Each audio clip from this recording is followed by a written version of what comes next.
والحمد لله الذي من علينا بمحمد صلى الله عليه وآله وبآله الطيبين الطاهرين المعصومين واللعنة الدائمة على أعدائهم ومبغضيهم وغاصبي حقوقهم من ليلنا هذا إلى يوم الدين. أما بعد، وقد قال الله سبحانه تبارك وتعالى في الكتاب المجيد والفرقان الحميد: بسم الله الرحمن الرحيم. إنما يريد الله ليذهب عنكم الرجس أهل البيت ويطهركم تطهيرا.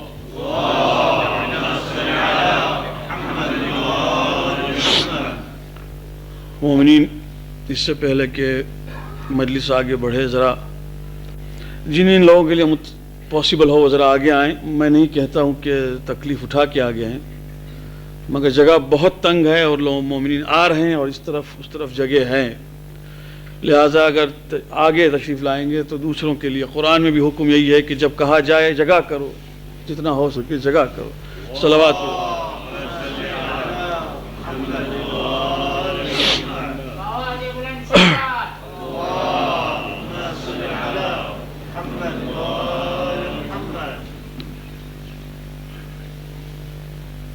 شکریہ.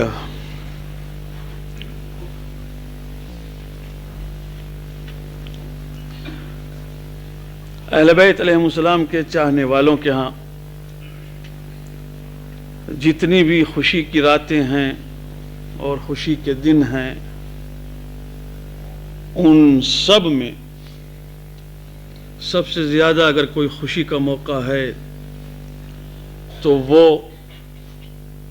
جناب فاطمہ زہرا سلام اللہ علیہا کی شب ولادت.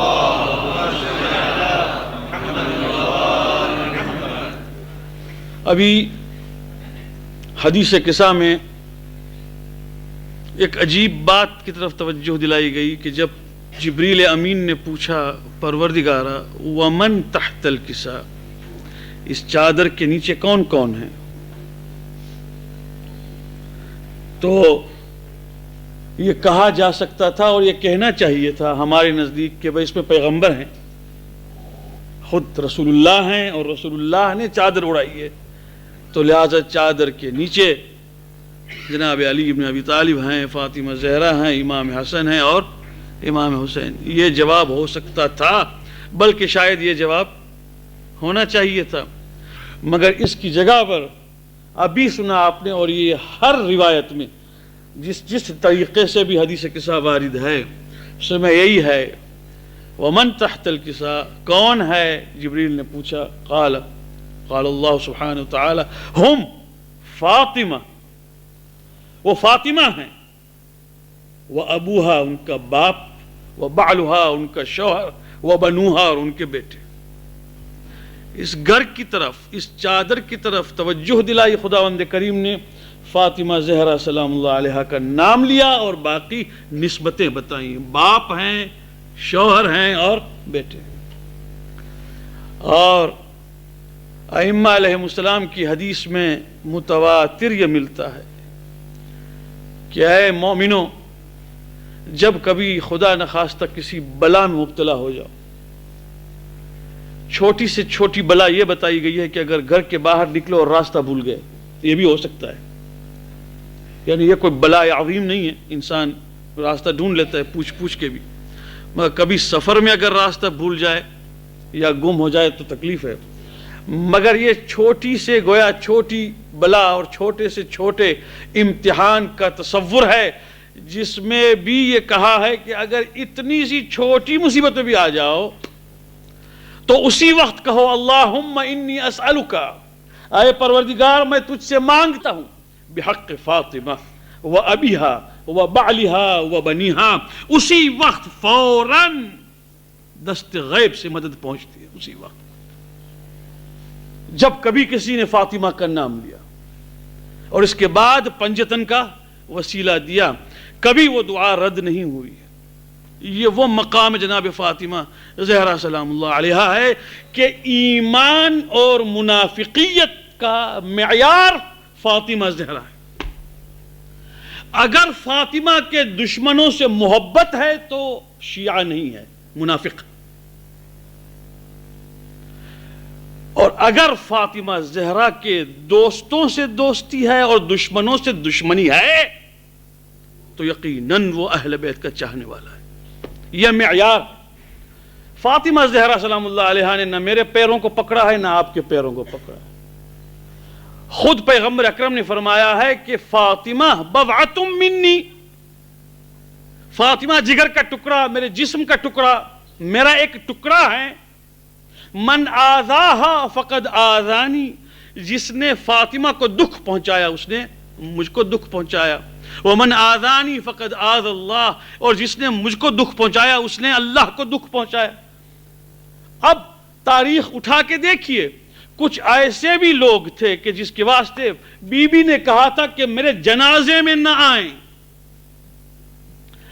جی، اور جب کہ بیمار ہوئی ہیں گھر کے اندر دیکھنے کے بہانے آئے ہیں تو فاطمہ زہرا نے منہ پھیر لیا۔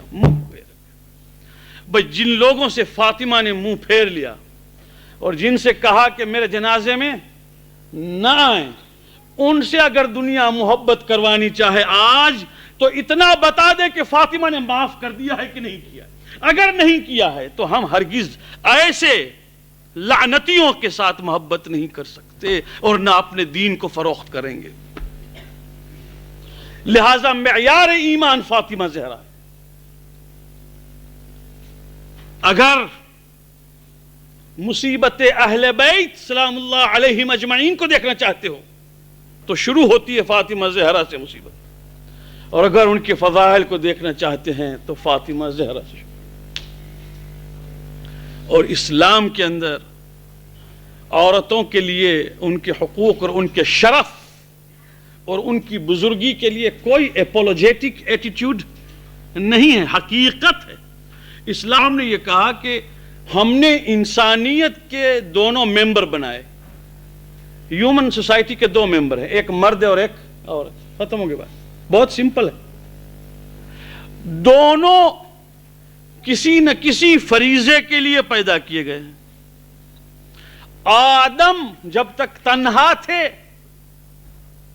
بزم زندگی میں کوئی رونق نہیں تھی، جب حوا آئیں تو انسان کے دل میں، مرد کے دل میں عورت کی طرف کشش اور اٹریکشن جو فطری چیز تھی وہ پیدا ہوئی۔ اس کے بعد انسان کی نسل آگے بڑھی، اس زندگی میں عورت کو بھیج کر اس حیات میں رونق بخشی ہے۔ ہم وہ نہیں ہیں جو کہتے ہیں کہ خداوند کریم نے دنیا کو پیدا کیا تو پہلے آسمان کو پیدا کیا، پھر آرام کیا، پھر زمینوں کو پیدا کیا تو پھر آرام کیا، پھر ستاروں کو پیدا کیا تو پھر آرام کیا۔ وہ کہتے ہیں کہ بس آرام کرتے کرتے جب عورتوں کو پیدا کیا پھر کبھی آرام نہیں کیا۔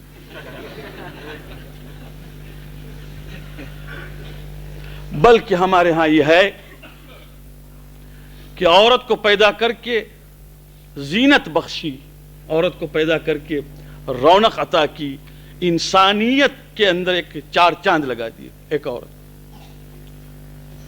اور جس طرح جنت کے مرد پیغمبر اکرم نے بتائے ویسے جنت کی عورتیں بھی بتائیں، اور ایک ایک عورت مرد کے مقابلے میں اتنا زبردست کام کر کے دنیا سے گئی ہے کہ قرآن مجید نے بھی تذکرہ کیا۔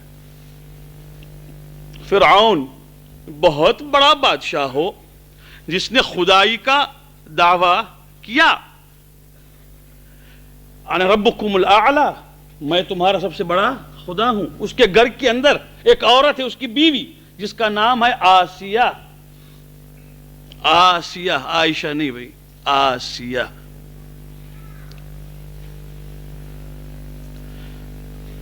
فرعون کی خدائی پر ایمان نہیں لائی اور حضرت موسیٰ اور حضرت ہارون کی ہدایت پر ایمان لے آئی، اور گھر میں ہے فرعون کے، اور تقیہ میں رہی۔ تقیہ کا مطلب اپنے ایمان کو چھپاتی رہی، مگر ایک مرتبہ بالوں میں کنگھی اور شانہ کر رہی تھی،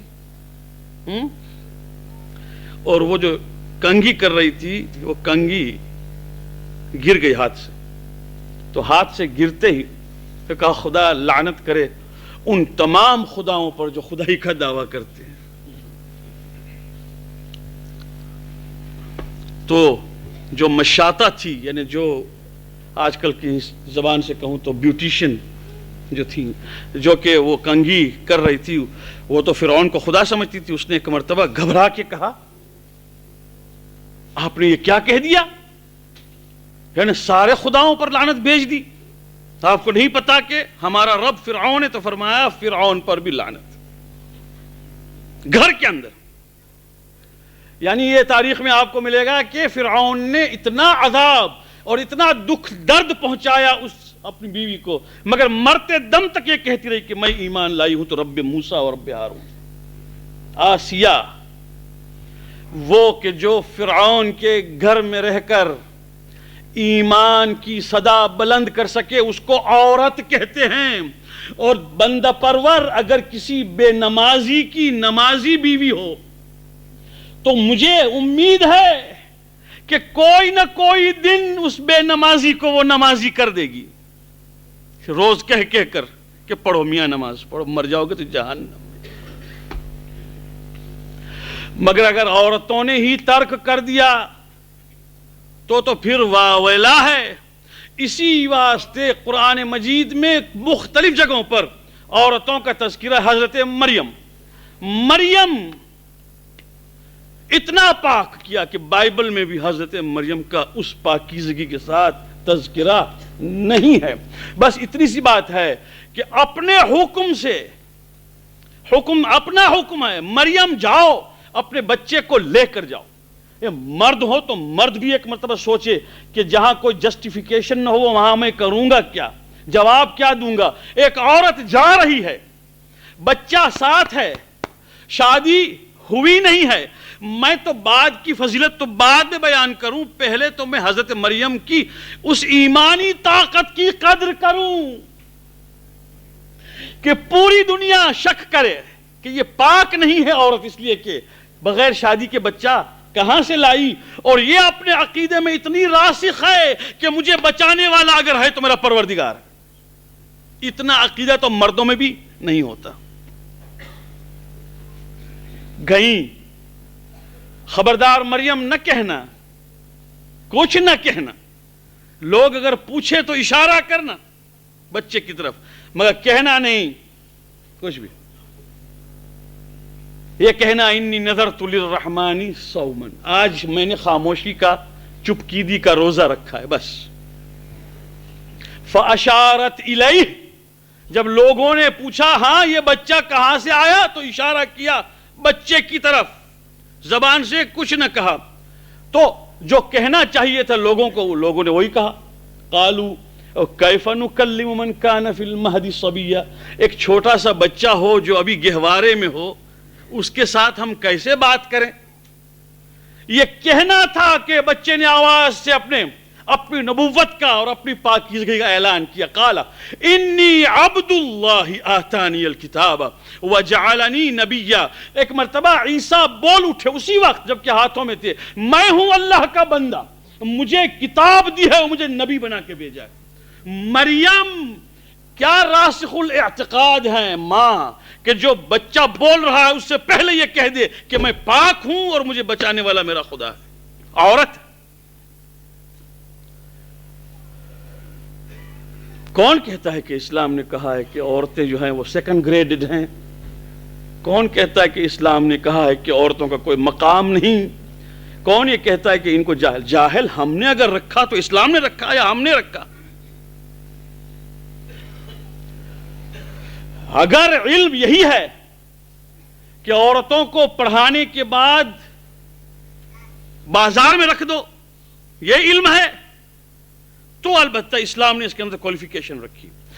عورت کو اتنا پڑھایا کہ ہمارے یہاں دین میں مجتہدین گزرے ہیں، عورتیں گزری ہیں مجتہد، کتابیں لکھی ہیں عورتوں نے جو آج تک پڑھی بھی جاتی ہیں، 40 ہاشمیہ تو مشہور ہے، عجیب و غریب باتیں علم کی لکھی ہیں عورتوں نے، تو کہیں روکا ہے پڑھنے سے؟ ہاں، بس اتنا کہا ہے کہ اے عورت تو پڑھ لے جتنا کہ تجھ کو پڑھنا ہے، بس ایک بات کو نہ بھولنا کہ میں نے جس مقصد کے تجھ کو پیدا کیا ہے وہ مقصد یہ ہے کہ یہ جو پروکریشن آف ہیومن بینگز ہیں، یہ جو نسل کا آگے بڑھنا ہے، وہ ایسی پاک و پاکیزہ جگہ پر ہو۔ اللہ اکبر۔ مجلسی علیہ الرحمہ محمد تقی بڑے مجلسی نے اپنی بیوی سے کہا تھا کہ میرا یہ فرزند جو محمد باقر مجلسی ہے، اس کو تم کبھی حیض کے ایام میں دودھ مت پلانا، حالانکہ حرام نہیں ہے دودھ مت پلانا اس کو، یہ میرا وہ فرزند ہے کہ اس کو جبکہ تو ایسی حالت میں ہو جبکہ تجھ پر غسل بھی واجب ہے اور نمازیں معاف ہے، اور جب دماغ عورت کا اس وقت اختلاج اور نفسیاتی کیفیتوں میں ہو، میرے بیٹے کو اس وقت دودھ مت پلانا، اس لیے کہ میں یہ چاہتا ہوں کہ اس بیٹے میں کسی قسم کا وہ اثر نہ آنے پائے جو کہ غلط ہے۔ معلوم یہ ہوا کہ کچھ لوگوں کی نظر ایسی ہوتی ہے کہ یہ پاک و پاکیزہ جگہ ہے جس کو آغوش مادر کہتے ہیں، جس کو ماں کی گود کہتے ہیں، یہ زبردست اسکول ہے، زبردست مدرسہ، اس کا پاک ہونا ضروری۔ سوال یہ پیدا ہوتا ہے کہ دودھ ماں پلائے تو گائے کا دودھ کا سوال نہیں ہے، ڈبے کا دودھ کا سوال نہیں ہے، دنیا پلٹ پلٹ کے وہیں آتی ہے۔ امام محمد باقر علیہ السلام نے فرمایا تھا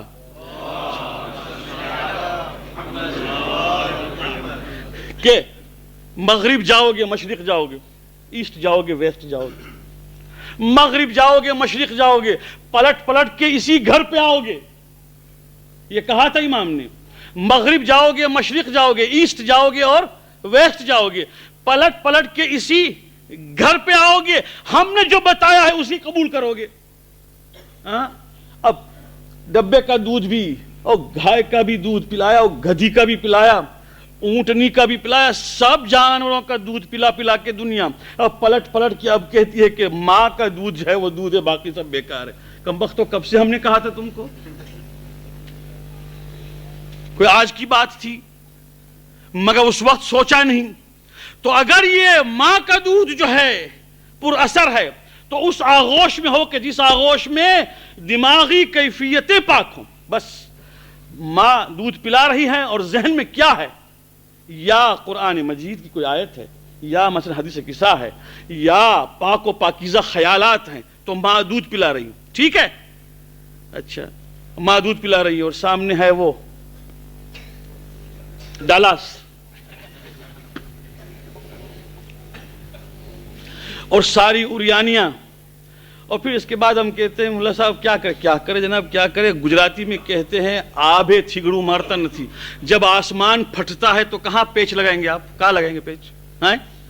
جب آسمان پھٹتا ہے تو پھر کہیں پیچ لگتا ہے، کہیں نہیں لگتا جناب، یہ تو آسمان پھٹا ہے بھائی، ہر گھر میں شیطان ہے، نہ دودھ پلانا نہ کوئی بات، بچے کی تربیت شروع سے لے کر آخر تک غلط ہے، تو پھر اس کے بعد رونا کیا ہے جناب، کہاں جا کے پیچ ماریں گے؟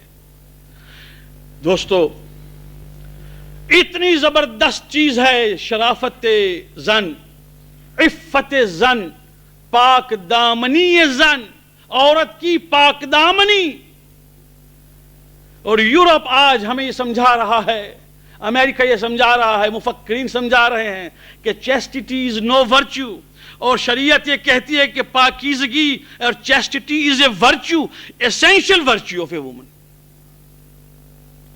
سب سے بڑی بات ہے، یہ بہت زبردست فرق ہے فکر میں۔ اس عورت کا وقار ہے جو پاک دامن ہے، یعنی پاک دامن سے مطلب یہ نہیں ہے صرف کہ وہ کنواری ہے شادی سے پہلے، نہیں، شادی سے پہلے کنواری ہے، اور شادی کے درمیان جب تک کہ شوہر زندہ ہے اپنے شوہر کی وفادار ہے۔ ہمارے یہاں وہ براڈ مائنڈڈنس نہیں ہے جہاں پر عورت جو ہے بحیثیت پاک ہونے کے پاک نہ ہو بلکہ ہر کس و ناکس کے ساتھ پھرتی رہتی ہو۔ ہمارے ہاں وہ تصور نہیں ہے، خدا نہ کرے کہ یہ روگ ہماری قوم میں آ جائے۔ غیرت اور حمیت ہے. خون کا گرم ہونا ضروری ہے. جب کوئی دیکھے کہ اس کی بیوی پر یا اس کی بیٹی پر کسی کی نظر بد ہے، اور اگر بیوہ ہو جائے عورت، شوہر مر گیا، جب بھی اس کی حالت شرافت کی، پاک دامنی کی وہی ہے جیسے کہ شادی کے پہلے تھی. اگر کوئی شادی کرنا چاہتا ہے تو باقاعدہ خطاب اور نکاح سے کرے، نہ کہ یہ سمجھ کر کہ شوہر مر گیا ہے لہذا جس طرح سے چاہے اس عورت سے سلوک کیا جائے. جب اتنی شرافت عطا کی ہے، ہم یہ سمجھ رہے ہیں، پیپر میں لکھا ہے کہ مسلم میں ویمن جو ہے وہ بیکورڈ ہیں. بیکورڈ کیا بیکورڈ ہے؟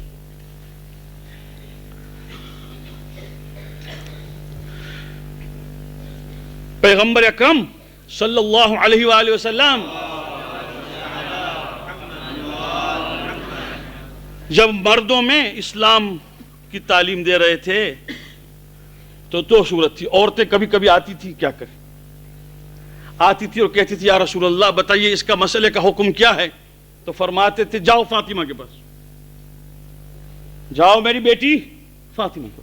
اور ہر کتاب کو اٹھائیے، جتنی کتابیں فاطمہ زہرا کی لائف کی ہوں دیکھ لیجئے، سب میں ملے گا کہ جواب دینے کے بعد جناب فاطمہ زہرا فرماتی تھی بہن تم نے پوچھا اور میں نے جواب دے دیا، آیا سمجھ میں آئی ہے بات کہ نہیں آئی؟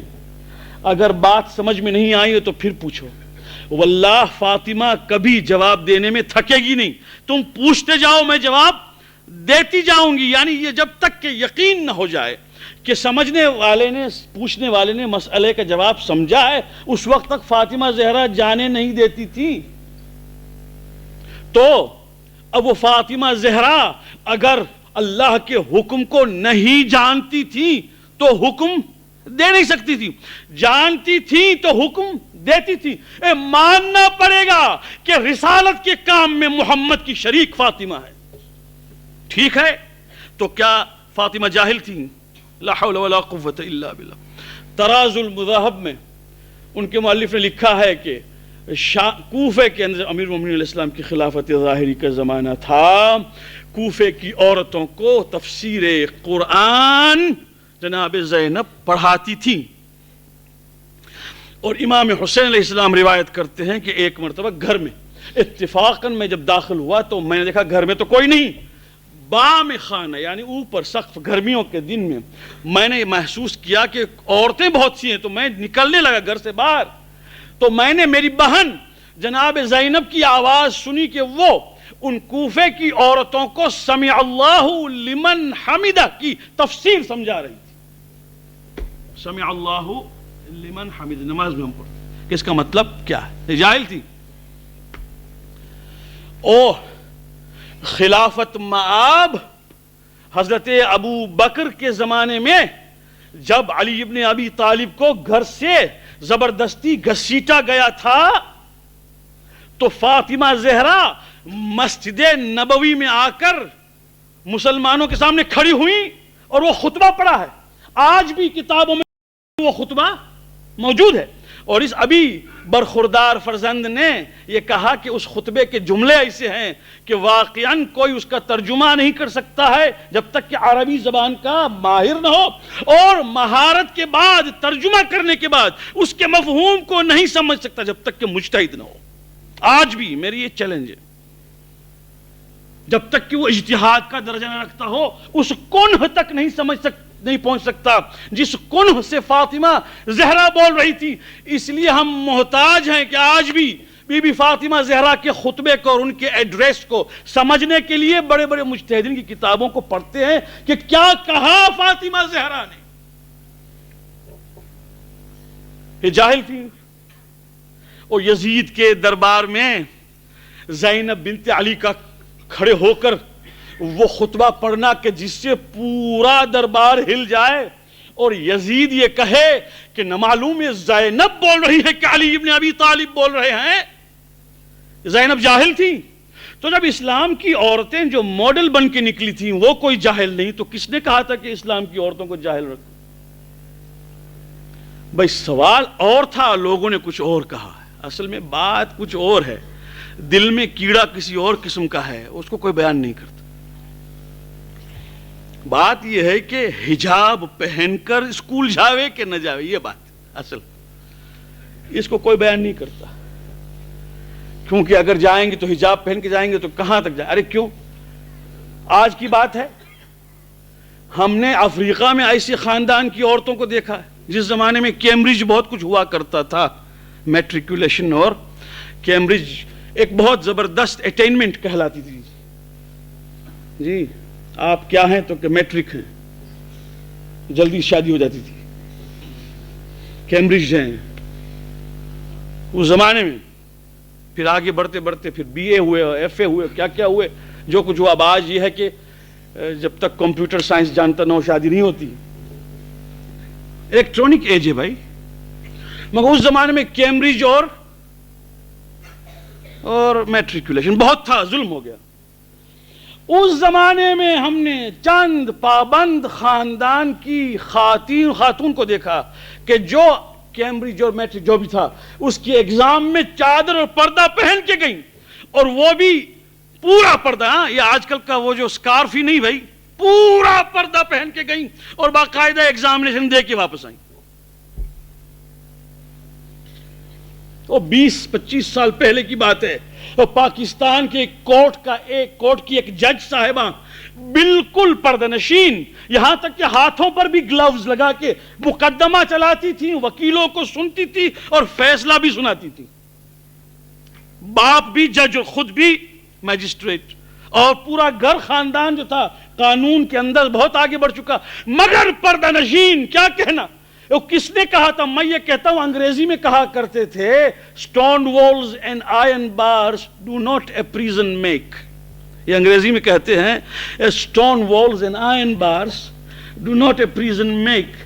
پتھر کی دیواروں سے اور لوہے کی سلاخوں سے قید خانہ نہیں بنتا.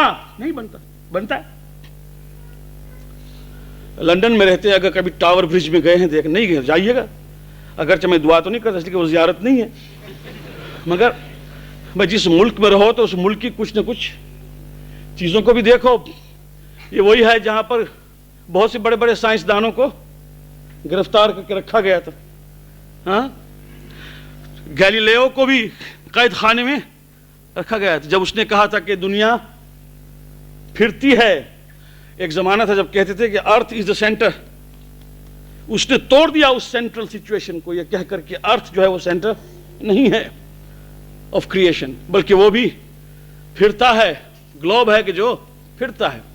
تو یہ بہت زبردست چیلنج تھا. تو پکڑا گیا بیچارہ، جیل میں ڈال دیا، مارا اس کو، پیٹا اس کو. تو اس نے توبہ کی، گناہ کبیرہ ہو گیا بیچارے کے پاس. اس نے کہا اچھا بھائی مانتا ہوں کہ ارتھ از اسٹیشنری، میری جان چھوڑو. تو جس زمانے میں قید میں تھا اور توبہ کر چکا مگر ابھی تک چھٹکارا نہیں ہوا تھا، تو مشہور ہے کہ وہ زمین پر قید خانے میں، یہیں پر قید خانے میں لکھ رہا تھا I have repented but the earth does not move. What can I do? توبہ کر چکا ہوں جان چھڑانے کے لیے، مگر زمین جو ہے وہ it moves، وہ اسٹیشنری نہیں ہے. میں کیا کروں؟ مصیبت یہ ہے. اس لیے کہ مجھے یہاں تم قید خانے میں رکھو، مجھے باندھو، جکڑ دو، کچھ بھی کرو، مگر جو ذہن انسانی ہے وہ تو جب آزاد ہے تو آزاد ہے. تم ایک انسان کو جتنا چاہو قید کرو، گالیاں دو، جو کچھ کرو، ذہن اور فکر انسانی اس کا تو کوئی مالک نہیں ہے. ٹھیک ہے، ٹھیک ہے. اے عورت، اگر دنیا تجھے سمجھائے کہ پردہ پہننے سے تو قید میں آ گئی، غلط ہے. یہ تو کپڑا ہے. جبکہ پتھر کی دیوار قید نہ بن سکے، جبکہ لوہے کی سلاخیں قید نہ بن سکے، تو یہ کپڑا قید بن جائے گا؟ یہ نہیں ہے. ارے عورتوں میں شاعر بھی گزرے ہیں اور عالم بھی گزرے ہیں. بھائی تمہارے اس ذہن کو اور تمہارے اس دماغ کو آگے بڑھانے میں نہ پردہ حائل ہوتا ہے اور نہ نکلنے سے یہ دماغ، بے پردگی سے یہ دماغ آگے نہیں بڑھتا. یہ غلط ہے. تم کنٹریبیوشن کرنا چاہتے ہو تو یقیناً کر سکتے ہو، مگر شریعت کے اندر رہ کر. اور یہ جو بار بار سمجھایا جا رہا ہے، اسکارف پہن لیا، ایک چادر پہن لی، ہو گیا حجاب۔ تو حجاب 3 چیزوں سے بنتا ہے، یہ یاد رکھیے۔ صرف اسکارف سے اور وہ کپڑا پہننے سے حجاب نہیں بنتا، یہ اتنی ایک غلط پروپیگنڈا ہے۔ اور آغا خوئی کو لکھا، اگر عورت حجاب پہن کے کمیٹی میں بیٹھنا چاہے تو بیٹھ سکتی ہے۔ ارے میاں، سوال حجاب کا جو ہے وہ صرف کپڑے سے نہیں ہے۔ حجاب 3 چیزیں، اور اس کو ہمیشہ کے لیے یاد رکھیے۔ فرسٹ سٹیج میں حجاب ہے نظر، گلینس۔ کہو، خداوند کریم فرماتا ہے، کہو مومنین سے کہ اپنی نظر نیچی رکھیں، اور کہو مومنات سے کہ اپنی نظر نیچی رکھیں۔ اب یہاں باہر اگر ہم جائیں، بہت سی عورتیں، بہت سی کہہ کے تھک گئے، نہیں پہنتے۔ اب نہیں پہنتے تو کیا کریں؟ پہنائیں ہم جا کے فورس سے؟ نہیں کر سکتا، خدا خود مجبور نہیں کرتا۔ جس دن ہدایت ہوگی انشاءاللہ پہنیں گی۔ اور میں دعا کرتا ہوں، واقعاً اگر فاطمہ زہرا کی خوشی میں ہم لوگ جمع ہوئے ہیں تو کم سے کم آج کی اپیل یہ ہے میری بہنوں سے، اور کہ کم سے کم 5 ایسی لڑکیاں یا عورتیں نکلیں جو بے پردہ تھیں ابھی تک، آج سے چادر پہن لیں تو فاطمہ زہرا دعا کریں ہمارے لیے۔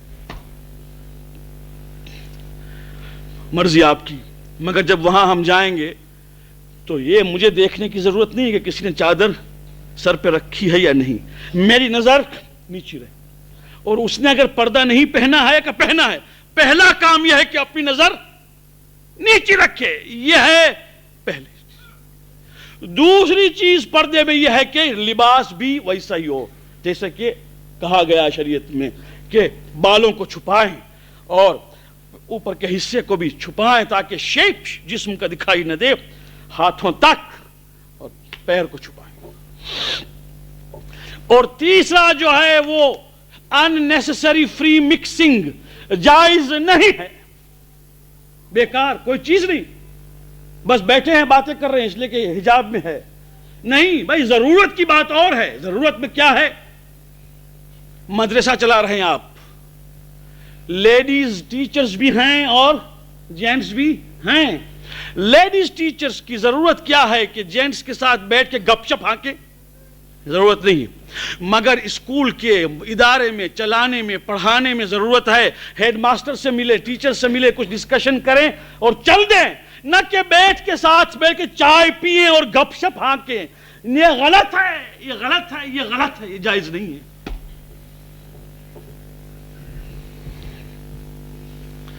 اور جہاں پر کوئی فقہ پڑھانے والا نہ ہو، وہاں پر ایک مرد اگر فقہ پڑھانے والا ہے، مسائل سمجھانے والا ہے، تو اس کے لیے جائز ہے کہ بس اتنی ہی دیر جب تک کہ وہ پڑھاتا ہے وہاں حاضر رہے، وہ پڑھا لے، خدا حافظ، چلا جائے، نہ کہ بیٹھ کے اب دیکھیں کہ میلے زبادہ ہباری جسے کہتے ہیں، ادھر کی باتیں ادھر کی باتیں نہیں ہو سکتی۔ اس کا نام ہے اس فتنے کو روکنا جس فتنے میں سماج برباد ہو جاتا ہے۔ اور اس ماڈرنزم میں دوسری قوموں کا بھی میں بہت ہی باریکی سے اسٹوڈنٹ رہا ہوں، اور مجھے نہ پوچھے ممبر پر سے میں بیٹھ کر کیا بیان کروں، اس لیے کہ یہ تو فاطمہ زہرا کے والد کی جگہ ہے، یہ اہل بیت کی جگہ ہیں۔ ہم جیسے غلاموں کو اور گنہگاروں کو بیٹھنے کا موقع مل جاتا ہے، خدا معاف کرے، ورنہ یہ ہمارا مقام نہیں ہے، یہ تو پاک لوگوں کی جگہ ہے۔ مگر اتنا عرض کروں کہ جتنی بربادیاں اس عورت کی آزادی نے، جس کو یہ لوگ ایمنسیپیشن کہتے تھے، آ کے قوم میں ڈال دی ہے، اب توبہ ہے، توبہ، مگر اب کچھ نہیں کر سکتے۔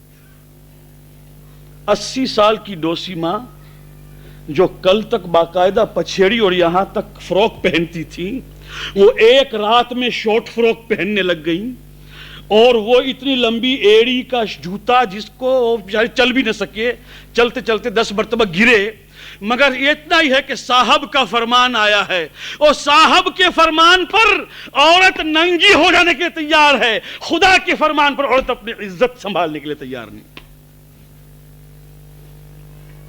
پھر کیا ہوا؟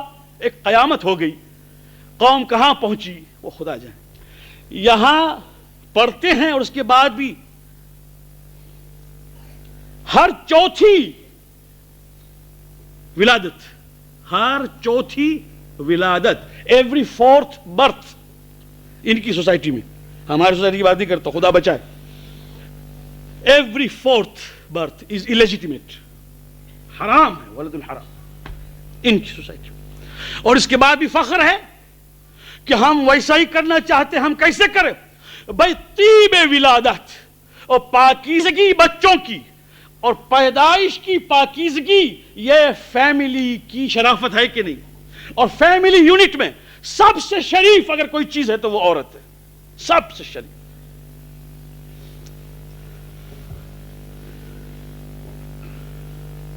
کاش کہ ان عورتوں کو کوئی سمجھائے۔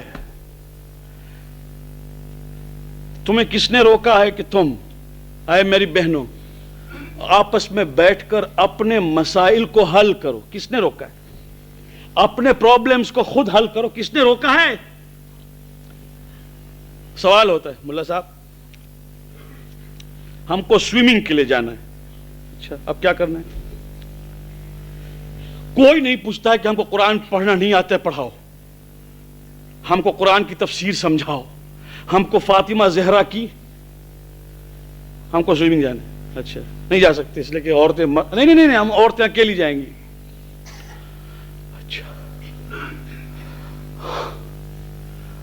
عورتوں کی صحت خراب ہو رہی ہے، ہم کے واسطے کچھ فٹنس، بھائی ہم چاہتے ہیں کہ عورتیں فٹ ہوں مگر بس اتنی ہی فٹ ہوں کہ مرد سلامت رہے۔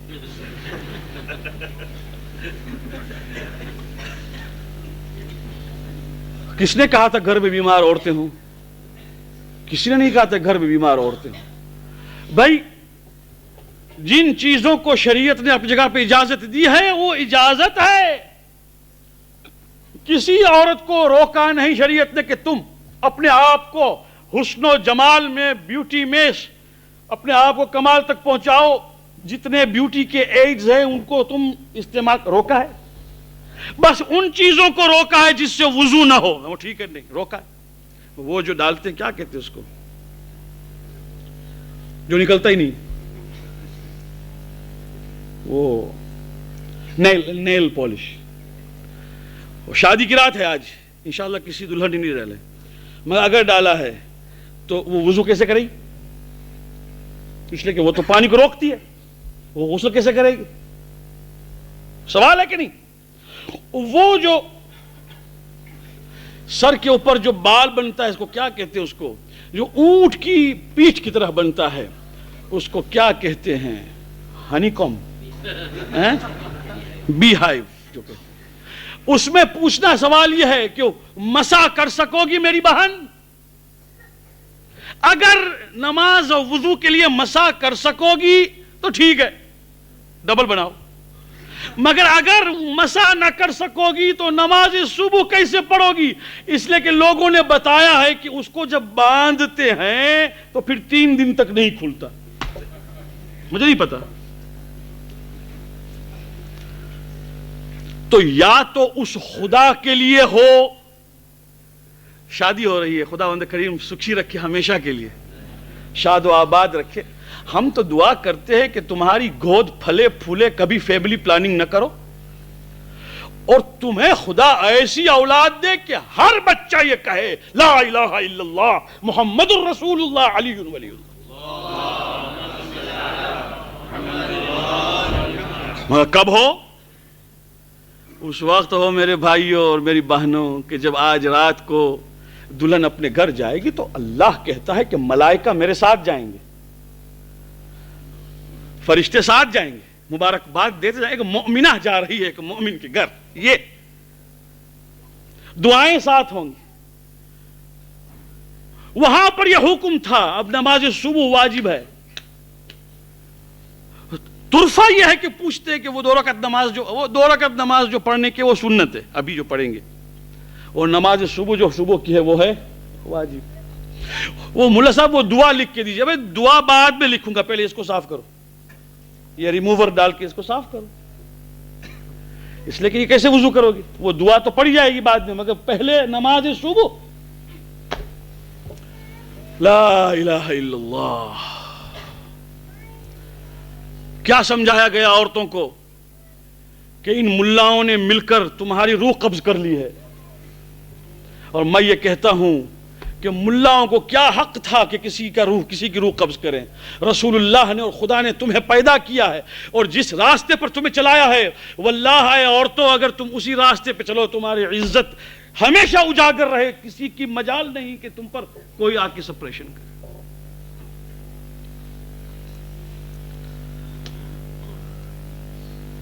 ہے مرد میں یہ ہے کہ پہلے بیٹا ہوگا, بیٹے سے بڑا ہوگا جوان, شادی کرے گا, کسی کا شوہر بنے گا, اس کے بعد باپ بنے گا, دادا بنے گا, ٹھیک ہے. مگر وہ عزت اور وہ وقار جو ایک عورت کو ایک لڑکی کی حیثیت سے اٹھتے اٹھتے بیٹی سے بیوی, بیوی سے ماں اور دادی تک جو ایک عورت کو وقار اور عزت دی ہے وہ مرد کو دی ہے. اور پیغمبر نے فرمایا الجنت تحت اقدام الامہات, جنت جو ہے وہ ماؤں کے پیروں کے نیچے ہے, باپ کے پیروں کے نیچے نہیں ہے. اور امام زین العابدین سلام اللہ علیہ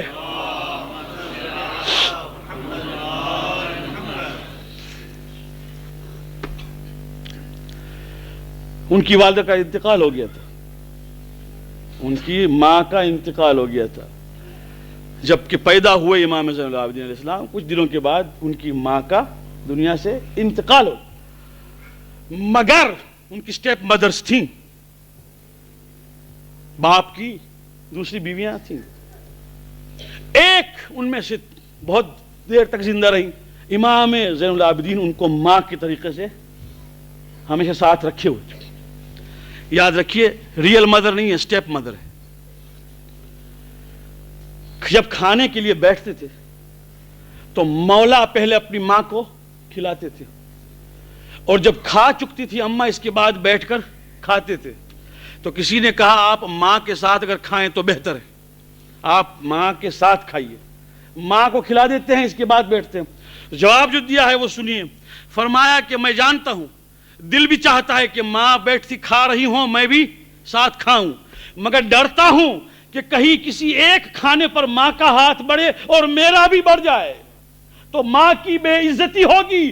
پہلے ماں سیر ہو کے کھا لے اس کے بعد میں کھاؤں. وہ ریئل مدر نہیں ہے, سٹیپ مدر ہے.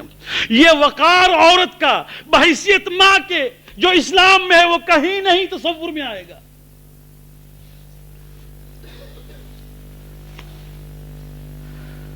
ان کافروں کو جس طرح وہ ان کے کلچر سے آپ کو مرعوب کرنا چاہتے ہیں, اپنا بھی کلچر تو دکھاؤ. یہ میں کہنا چاہتا ہوں, کبھی اپنی ماں کا ہاتھ پبلک میں بھی تو چوم لو تاکہ دوسرے بھی دیکھیں اور پوچھیں کہ یہ کون ہے, تو تم کہہ سکو کہ یہ میری ماں ہے جس کا ہاتھ میں نے چوما. کبھی اپنے باپ کے لیے بھی دروازہ گاڑی کا کھولو, بیوی کے لیے سب کھولتے ہیں. کبھی اپنے بوڑھے باپ کے لیے بھی دروازہ کھولو تاکہ وہ پوچھے کہ ہاں یہ کون ہے, بڈھا گورنر ہے. گورنر نہیں, میرا باپ تھا. کہیں اگر بیٹھا ہوں میں نیچے اور بابا آ جائیں تو میں کھڑے ہو جاؤں تو کوئی پوچھے کہ کیوں کھڑے ہو گئے, میرا باپ آیا, واجب ہے, واجب ہے. اللہ اکبر. یہ اپنا تو بتاؤ کلچر.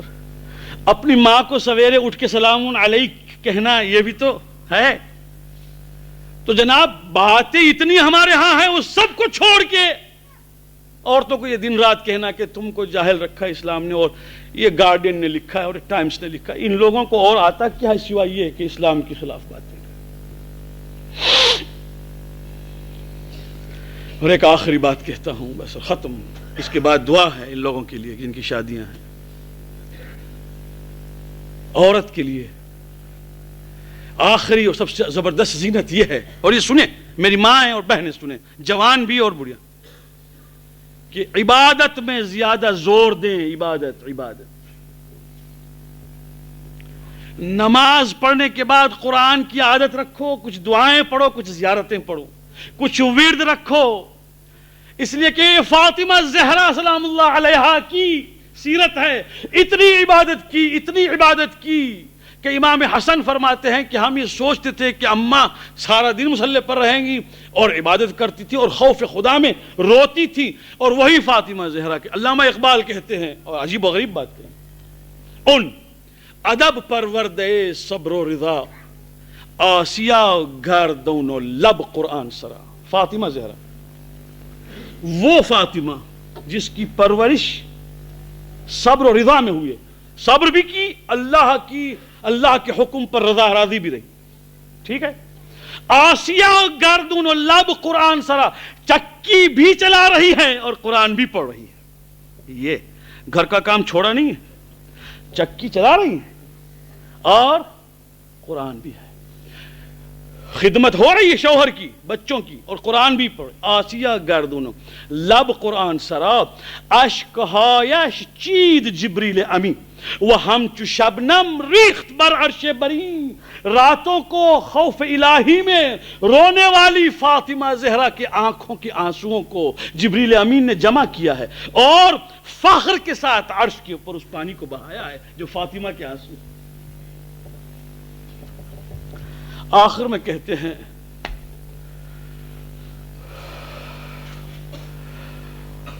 خدا کا فرمان اور رسول کے حکم کی پابندی ہے. یہ شعر بھول رہا ہوں, ترجمہ یہ ہے کہ اگر خدا کی شریعت اور رسول کے حکم کی پابندی کا خیال نہ ہوتا ورنہ گردے تربتش گردیدمے ورنہ گردے تربتش گردیدمے سجدہاو بر خاک او پاشیدمے. اگر یہ خیال نہ ہوتا شریعت کا تو میں فاطمہ زہرا کی قبر کا طواف کرتا اور ان کی قبر کے اوپر سجدے کرتا. بس اتنا ہی ہے کہ نہیں کرتا, اس لیے کہ شریعت میں کسی کا طواف نہیں اور شریعت میں کسی کا سجدہ نہیں اللہ خانہ کعبہ کے. اسی لیے اے میرے دوستو, یہ وہ ہے عبادت. اور آج سب سے کم انٹرسٹ اگر ہے عورتوں کو تو عبادت میں ہے. ابھی سے ان کی عادت ڈالو کہ یہ عبادت کریں, نماز واجب ہے وہ ادا کریں, مستحبی بھی پڑھیں. اور ماں, واللہ جس کی ماں دنیا سے اٹھ گئی اس کو حق ہے کہ وہ روئے, بہت روئے, اور روزانہ صدقہ دے. جس کی ماں دنیا سے اٹھ گئی ہو اس کو حق ہے کہ ہمیشہ روئے اور صدقہ دے. کیوں؟ اس لیے کہ ماں کی دعا سے بہت سی بلائیں رد ہوتی ہیں, اور جب وہ دعا کرنے والی دنیا سے اٹھ گئی تو بھی کیا باقی رہا. وہ بچے کو نہیں معلوم, مجھے نہیں معلوم کہ میری والدہ جو بڑھیا ہیں خدا سلامت رکھے, وہ رات کو کس وقت کون سے ٹائم پر بغیر کسی کہے اٹھتی ہے اور کہتی ہے پروردگار میرے بچوں کو سلامت رکھ, بلاؤں سے محفوظ رکھ. کسی کو معلوم ہے, آپ کو معلوم ہے, کسی کو معلوم ہے. ماں دعا کر رہی ہے, ماں کسی کو کہتی تو نہیں ہے, اور خداوند کریم سے آواز آتی ہے یہ ماں ہے اپنے جگر گوشوں کے لیے دعا کر رہی ہیں, میں نے قبول کی. جب ماں اٹھ گئی دنیا سے بھی کیا ہوگا؟ تو جس کی دعا ہمارے اور آپ کے لیے اتنی مؤثر ہو اس کو کہتے ہیں عورت. اور اسلام نے وہ قداست, وہ شرافت, وہ عفت اور پاکیزگی عطا کی ہے. کیوں نہ ہم اپنی عورتوں کو سمجھائیں.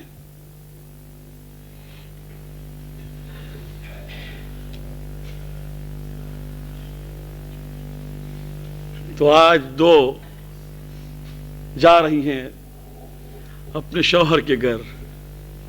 خداوند کریم اس شادی کو مبارک کرے, اور دونوں بہنوں کو جن کی شادیاں ہو رہی ہیں پروردگار ان کو خوش و خرم رکھ اور نیک اولاد عطا فرما. اور پروردگار دل سے کہہ رہا ہوں کہ قوم کے اندر جوان اور لڑکے یا جوان لڑکیوں کی شادیاں جلد از جلد